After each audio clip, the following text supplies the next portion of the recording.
अस्सलामुअलैकुम। उम्मीद है आप सब खैरियत से होंगे। तो पिछले वीडियो में हम हजूर के जो आबा और अजदाद हैं उनके बारे में देख रहे थे। हजूर के 22 पुश्त ऊपर जो उदद है वहाँ से हम देखे उदद के बेटे अदनान, अदनान के बेटे माद, माद के बेटे फिर निज़ार, फिर उनके बेटे मुदार, फिर मुदार जो है इनके 4 भाइयों थे। ये 4 भाइयों का किस्सा देखा हमने एक। फिर उनके बाद फिर इलियास आए, फिर मुद्रिका आए। फिर हमने देखा कैसे मुद्रिका का जो है एक और एक भाई था कमा, उसका जो पोता है अमर बिन लुहई बिन कमा, इसके वजह से अरब के अंदर जो है पूरा बिगाड़ पैदा हुआ और बुत परस्ती और जितनी भी अलग अलग नए कस्टम्स एंड ट्रेडिशंस हैं ये बहुत सारे इसने आगाज़ किया स्टार्टिंग में। तो अमर बिन लुहई के बारे में एक साहबी फरमाते हैं कि हजूर ने फरमाया कि मैं अमर बिन लुहई को जहन्नम के अंदर अपनी अतड़ियों को खींचते हुए देखता हूँ। तो फिर उस सहाबी ने पूछा कि या रसूलुल्लाह, उनके ज़माने में जो लोग थे, मतलब उस ज़माने से लेके अब तक के ज़माने में जो लोग आए उनका क्या हाल है? हजूर ने बताया कि तब से लेके जो अब तक जो लोग आए वो सब के सब हलाक हो गए। मतलब कि जो उनको एक तरह से जो फॉलो करने वाले हैं वो लोग हलाक हो गए। फिर एक और एक हदीस आती है कि हजूर ने एक सहाबी अख्तम को फरमाया कि ए अख्तम, मैं अमर बिन लुहई को जहन्नम के अंदर अपनी हथेलियाँ खींचते हुए देखता हूँ और तुम्हारी शक्ल जो है बहुत हद तक मैच खाती है इससे, अमर बिन लुहई से। तो फिर अख्तम ने पूछा था हजूर से कि ये जो हमारा मेल खा रहा है शक्ल, इसके वजह से क्या मुझे कुछ नुकसान होगा? हजूर ने बताया कि नहीं, इससे कोई भी नुकसान नहीं होगा, क्योंकि अमर बिन लुहई जो है वो एक काफिर था और तुम एक मोमिन हो, यकीन रखने वाले हो।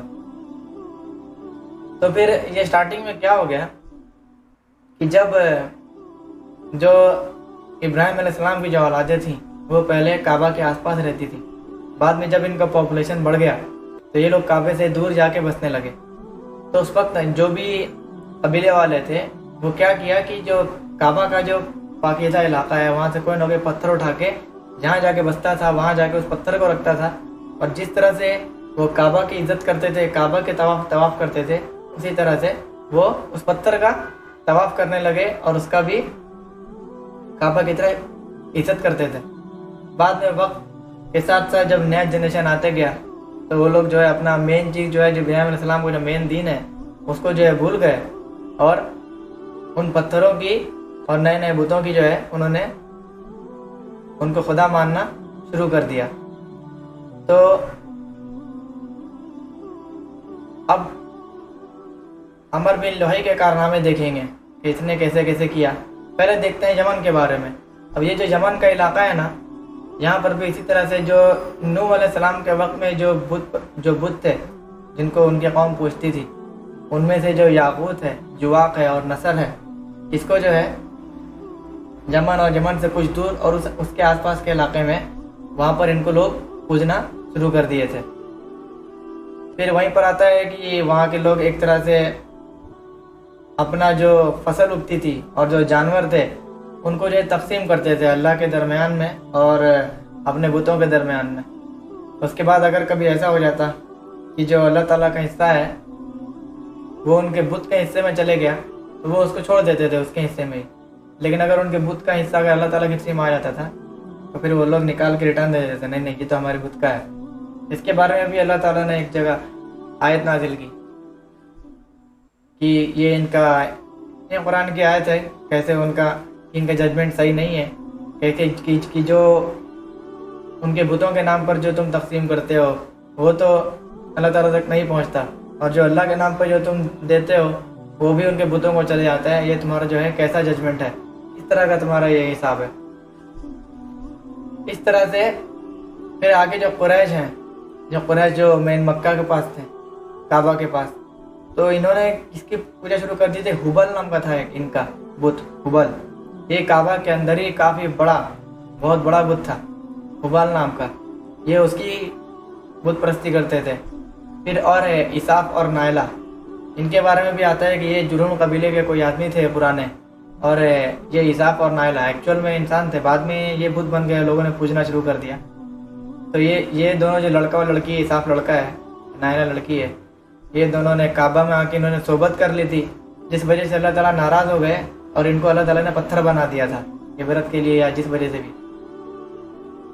तो शुरुआत में तो लोग इनकी बुत परस्ती नहीं करते थे, लेकिन वही वक्त दर वक्त जब बीतता गया, वक्त आगे बढ़ गया, तो फिर लोगों ने इसाफ और नाला को भी अपना बुत बना लिया, उनकी पूजा शुरू कर दी। तो जो जमजम का जो कुआं था वहाँ पर इसाफ और नाला थे, और उसी के किनारे पे ये जो कुरैश थे ये लोग ज़बह भी करते थे, जो कुर्बानी देते थे वो इसाफ और नाला के बगल में देते थे। इसी तरह से ये जो कुरैश हैं, ये कुरैश और किनाना एक उज़्ज़ा नाम का बुत था बड़ा, ये उसको भी मानते थे, उसकी भी इज्जत करते थे। तो फिर अब ये जितने भी छोटे बड़े घर थे, हर घर के अंदर ही जो है धीरे धीरे बुत परस्ती एकदम आम हो गई, और बहुत सारे बुत हैं अलग अलग तरह के, अलग अलग नाम पे फैल गए। ये जो काफ़ी थोड़े बड़े बड़े फेमस थे उनका मैंने नाम बताया, काफ़ी तरह के बुत हैं। तो हर घर के अंदर जो है बुत परस्ती घुस गई, और उनके नए नए कस्टम्स एंड ट्रेडिशंस आ गए। ऐसे ये बहीरा, सईबा, वसीला और हामी का भी एक कस्टम ट्रेडिशन था जो कि अमर बिन लुहई ने शुरू किया। ठीक है, वो बाद में देखेंगे। तो ये जो जब ये अपने घरों से निकलते थे, तो घर से कहीं अगर दूर जाना होता था सफ़र के ऊपर, तो सबसे आखिरी काम जो ये करते थे वो जाते थे, जाके अपना जो इनका बुत रखा होता था घर में, जाके उससे अपने कपड़े को रगड़ते थे और वहाँ से फिर डायरेक्ट निकल जाते थे। फिर वैसे ही जब वो सफ़र से लौट कर आते थे तो भी आने के बाद सबसे पहला काम जो करते थे वो वही जाके बुत के पास जाके अपने कपड़े को रगड़ते थे।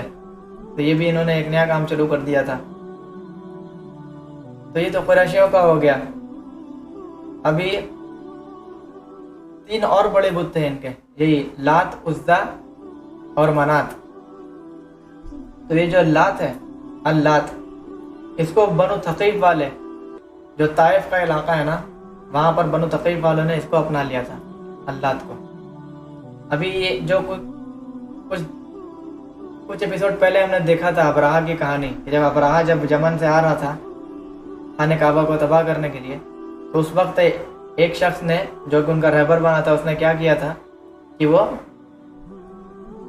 काबा के बजाय उसने ये अल्लात का जो था ना टेम्पल, वहाँ लेके आ गया था। लेकिन फिर बनु थकीफ वालों ने बता दिया था कि देखो ये जो हमारा जो टेम्पल है और यहाँ जो अल्लात की जो मूर्ति है, ये तो वो नहीं है जिसे तुम ढूंढ रहे हो, तुम तो खाने काबा को ढूंढ रहे हो जिसकी इज्जत सबसे ज़्यादा है। तो बनु थकीफ वालों ने ताइफ से उसको फिर रास्ता दिखाया था काबा के लिए।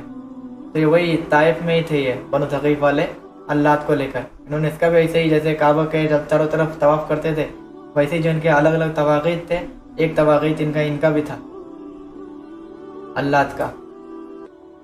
फिर जो मदीना का पुराना नाम तो यसरिब था, पुराना नाम।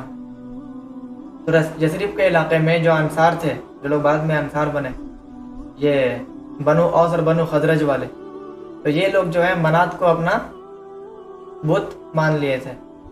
अब इनका भी ऐसा था कि जब एक बार हज कर लेते थे, हज करने के बाद फिर मनात के पास भी जाते थे, बिना उसके इनका हज पूरा नहीं होता था वहाँ भी गए हुए। फिर इनके अंदर एक था कि इन्होंने एक चीज़ मान ली थी कि अगर जब भी आराम के हालत में होंगे तब तक अपने घर में हम नहीं जाएंगे, जब तक कि हम हज की हालत में रहेंगे। लेकिन फिर भी अगर इन्हें कुछ ज़रूरत पड़ जाती थी घर के अंदर जाने की, तो ये क्या करते थे कि वो अपने घर के दरवाजे से एंटर नहीं होते थे। बोलते थे नहीं, घर में तो जाना नहीं है ना, हमें दरवाजे से नहीं एंटर होते थे। लेकिन फिर भी जाना ज़रूरी होता था, तो घर से कहीं पीछे से, दाएं से बाउंड्री पार करके उछल के कोई पीछे के रास्ते से कहीं और से दाखिल होते थे घर के अंदर। तो उनका ये ट्रेडिशन था। इसको भी लेके अल्लाह ताला ने कुरान में आयत नाजिल फरमाई कि ये जो तकवा है तुम्हारा, ये तुम्हारे घरों के अंदर पीछे से दाखिल होने में तकवा नहीं है। तकवा तो असल तुम्हारा अल्लाह से डरने में है, ये सब अलग अलग काम करने में नहीं है। तो इस तरह से 50 रंग की चीज़, नई नई चीज़ जो है अरब के अंदर, ये अरबों के अंदर आ गई थी। फिर यमन के अंदर एक बड़ा एक और एक टेम्पल था रियम का, वहाँ पर भी कोई इनका बुत था बड़ा। तो इस तरह से ये बहुत तरह के बुत थे जिनको ये लोग पूछते थे अलग अलग, जो खाली खास उनका ही नाम लिया। उसके बाद ये जो अमर बिन लुहई है, इसने बहीरा, सईबा, वसीला और हामी का भी जो है ट्रेडिशन का कस्टम स्टार्ट किया था। तो ये बहीरा क्या है, ये ऊँटनी है, ऊँटनी की 11वीं बच्ची है, किसकी, सईबा की। अब सईबा कौन होती थी, एक ऐसी ऊँटनी जिसने कि एक के बाद एक के बाद एक जो है लगातार 10 ऊँटनियों को पैदा कर दिया, तो उसका नाम ये लोग सईबा दे देते थे। फिर उस सईबा का ये लोग किसी काम के लिए इस्तेमाल नहीं करते थे, सिर्फ उसको खुला छोड़ देते थे चरने के लिए। और अगर खाली कोई अगर मेहमान आता था तो सिर्फ उसको ही उसका दूध पीना अलाउड था, बाकी उसका बाल निकालना कुछ भी इसका इस्तेमाल नहीं किया जाता था, वो सईबा हो जाती थी। फिर वही सईबा की अगर 11वीं बच्ची हुई तो वो जो ऊँटनी होती थी उसका नाम बहीरा होता था। वो जो बहीरा है उसको भी सेम उसकी माँ की तरह पूरी इज्जत मिलती थी, उसका भी कोई इस्तेमाल नहीं किया जाता था और उसको भी अपने माँ के साथ छोड़ दिया जाता था घूमने के लिए। तो ये बहीरा और सईबा हो गए। इसके बाद वसीला क्या था, ये भेड़नी थी, एक भेड़नी जिसने कि 10 भेड़नी को अगर पैदा कर दी तो वो जो है जो जिसने पैदा की है उसका नाम इन लोग वसीला दे देते थे। फिर अगर उसके बाद अगर कोई 11वीं भेड़नी पैदा हो गए या भेड़ उससे कुछ भी अगर औलाद हुई तो वो जो है सिर्फ उनके मर्द खा सकते थे। जो लोग इसको मान रहे थे वो लोग खाली अपने मर्दों में तकसीम करते थे उसका जो अगला बच्चा होता था, 11वां 12वां 13वां जो भी है। लेकिन वही अगर वो मुर्दा पैदा हो जाए तो वो लोग अपने अंदर और अपने औरतों के अंदर भी उसे तकसीम करते थे खाने के लिए।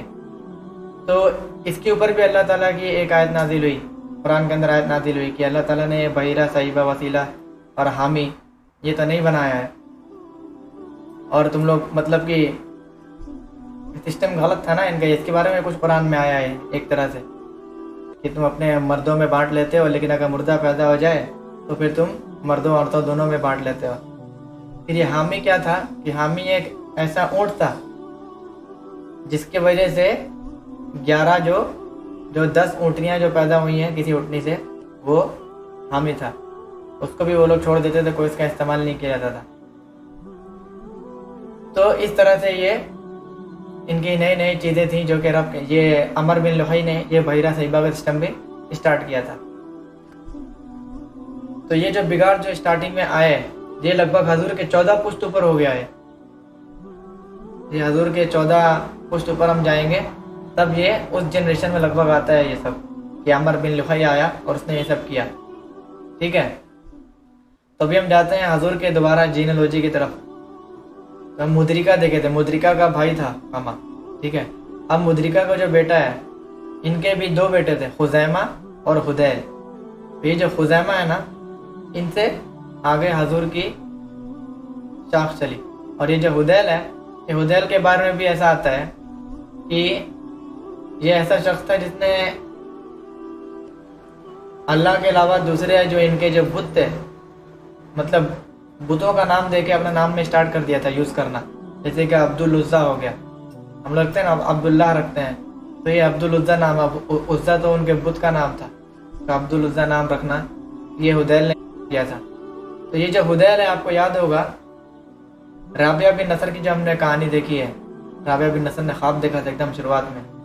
राबिया बिन नसर के पहले बादशाह था तुब्बान असद।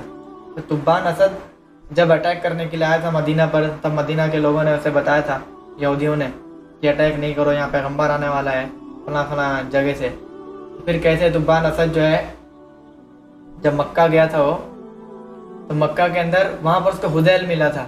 हुदैल ने उसको भटकाने की कोशिश की थी, मतलब हुदैल चाहता था कि ये काबा पे अटैक करे और फिर ये हलाक हो जाए, क्योंकि जो भी काबा पे अटैक करता है वो हलाक हो जाता है। तो फिर वो जो हुदैल है ना, ये वही हुदैल है, ये लगभग 15 जनरेशन ऊपर है, मुद्रिका का बेटा है हुदैल। फिर जो तुब्बान असद है वो हुदैल से मिला था। बाद में तुब्बान असद ने हुदैल का जो है हाथ पैर कटवा के उसको छोड़ दिया था कि तुम मुझसे काबा पे अटैक करवाना इसलिए चाहते हो ताकि मैं हलाक हो जाऊं। ठीक है, तो ये हुदैल है। तो फिर हुदैल से तो आगे हजूर की शाख नहीं आई है, खुजैमा से आई। फिर खुजैमा के बाद फिर किनाना आए, फिर किनाना के बाद और भी हैं, नदर है, मालिक है। ठीक है, तो और जो आगे के जनरेशन आए हुए हैं इनके बारे में इंशाल्लाह आगे देखेंगे। अभी फ़िलहाल हमने यहीं तक देखा मुद्रिका के बाद खुजैमा, खुज़ैमा का भाई हुदैल, उसके बारे में हम देख लिए। और जो मुद्रिका के साथ में जो कामा था, कामा का जो पोता है अमर बिन लुहई, उसने कैसे बुराई फैलाई और अरब के अंदर ये बुत परस्ती कैसे फैली, इसका हमने थोड़ा सा एक नक्शा देख लिया। आगे इंशाल्लाह फिर देखेंगे। अस्सलाम वालेकुम।